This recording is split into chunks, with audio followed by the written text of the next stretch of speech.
Today we're going to be talking about business presentations. I think we can all agree that most business presentations are mediocre. And there's a number of reasons for this, but the primary reason is that presenters don't take it seriously enough. They don't realize how important it is to make a good business presentation. And especially for those that are just coming into the corporate environment, they don't realize that a lot of times that's the only exposure they get to senior leaders, and it needs to go well. So I'm gonna give you 6 tips, 6 ways to nail a business presentation in principle form. All right, tip number 1 is that you are the presenter. PowerPoint is not the presenter, right? So mediocre presenters will just read off PowerPoint slides the whole time and then they'll sit down. You need to have your presentation so good that if PowerPoint were to die or if there was a technological glitch, that you could still deliver an excellent presentation, okay? PowerPoint is meant to be your slave, not your master. Tip number 2 is to cater your presentation to the dumbest person in the room. Now, I don't mean the person that literally has the smallest IQ. I mean, you want your presentation to be understandable by the person who has the least amount of knowledge on the subject as possible. Most presentations don't suffer from being too simple. They suffer from being too complicated. One way to do this is before you deliver your presentation, go and deliver it to someone that has no idea about what you're talking about and make sure they understand it. If they do, you got yourself a good presentation. Tip number 3 is don't throw away the first 30 seconds of your presentation.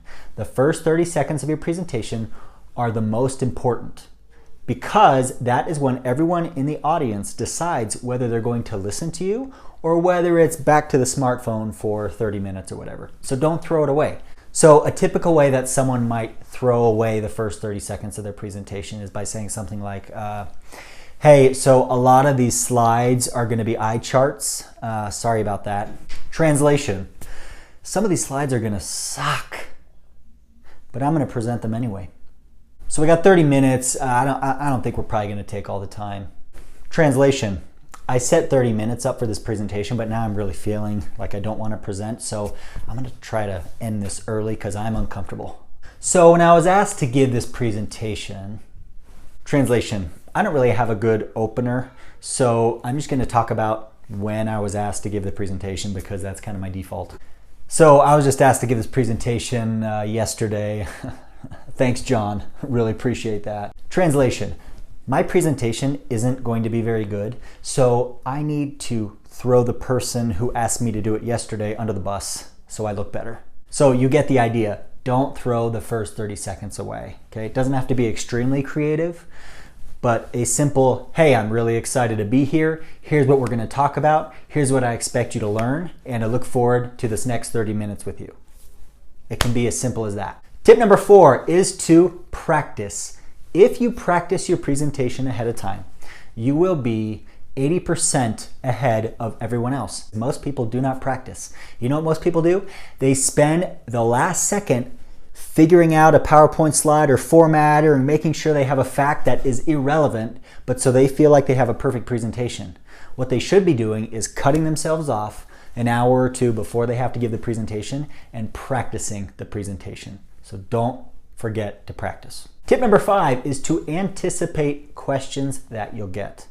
Very helpful. Just take a few minutes before you make a presentation and think through what are the main questions I'm going to get. Of course, there's no guarantee that you will know exactly all the questions that will be asked of you. But if you take some time and think about it, you will probably get in your mind the main questions that will be asked and you'll be ready to answer them and feel much more prepared. Tip number 6 and the final tip is to end your presentation on time or slightly early, but never ever late. Okay, now practicing will help with this, but still, even with practice, sometimes you can't anticipate all the questions you'll get or where the discussion will go. So you need to be ready to end your presentation, okay? What a mediocre presenter will do is even if they have 10 pieces of content in 5 minutes, they'll say, all right, well, I gotta get through this. So now what I'm gonna do is just rush through this thing. Bad idea. It's much better to bring it to a close and end on time and then follow up later on the critical things you missed. Those are the 6 tips to giving a better presentation, guys. Hope this is helpful. Good luck in your business presentations.